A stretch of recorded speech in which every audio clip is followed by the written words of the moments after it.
Il était l'été de 2007. Nous étions jeunes, naïfs et courageux.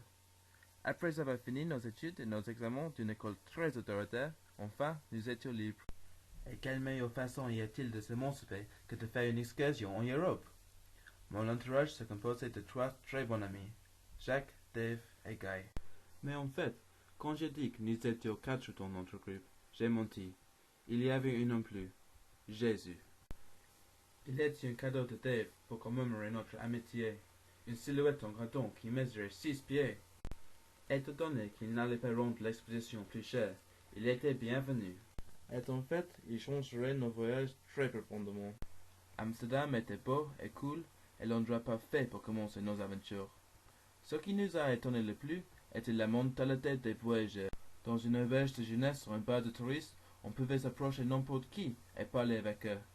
C'était incroyable, surtout pour les adolescents mal à l'aise. Nos premiers jours là étaient très bons. Cependant, la période de noces n'a pas duré. Et bientôt, nous nous sommes rendus compte que nous n'avions pas un quart de la quantité d'argent dont nous avions besoin.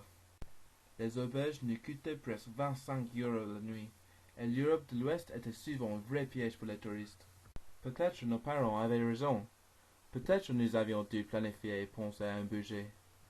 Nous avons dû prendre de l'action drastique pour survivre. Nous mangions seulement dans les supermarchés, souvent seulement des céréales ou du pain. Nous avons essayé de trouver du travail. Une fois, Guy a vu une caisse vide dans un magasin.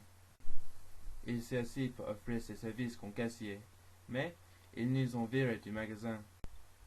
Étant musicien, chanter et jouer dans la rue était une vraie possibilité pour nous. À Nice, nous avons volé une guitare de la plage. Sûrement nous en avions besoin. Après tous nos projets ont échoué, pendant peu de temps, nous étions désespérés, avec un manque total de nourriture et confiance en soi. Nous nous sommes tournés vers l'alcool, et notre repas typique a commencé à ressembler à ça d'un alcoolique. Mais, chaque jour, nous avons survécu. Je ne sais pas comment nous avions pu le faire sans l'aide de Jésus. Une fois, nous avons acheté des pâtes pour nous faire un bon repas. Pâtes, tomates, légumes, fromage. Nous avons fait un grand effort de nous nourrir de vitamines qui nous manquaient. Mais quand nous avons rencontré les amis qui avaient une cuisine, ils avaient été expulsés de leur appartement.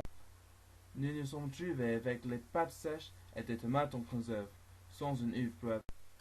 Notre dernière occasion de rompre le cercle vicieux a été détruite. Par accident, nous avons passé une mission chrétienne.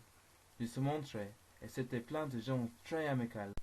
D'abord, ils étaient un peu curieux que Jésus nous accompagnait.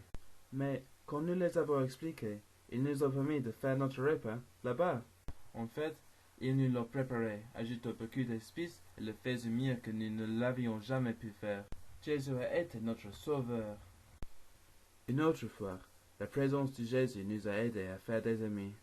Nous étions approchés plusieurs fois par jour par tout genre de personnes.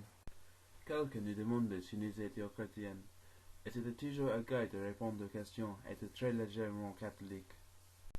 À cause de Jésus, nous nous sommes trouvés souvent le son d'un débat religieux animé. En conclusion, je peux dire que c'était une période de développement personnel pour nous quatre, et nous n'avons eu aucune dispute. Quand nous sommes retournés à l'aéroport de Bristol, nous avons découvert que quelque chose de terrible s'était passé. Jésus s'est cassé. Il avait affaibli pendant nos voyages.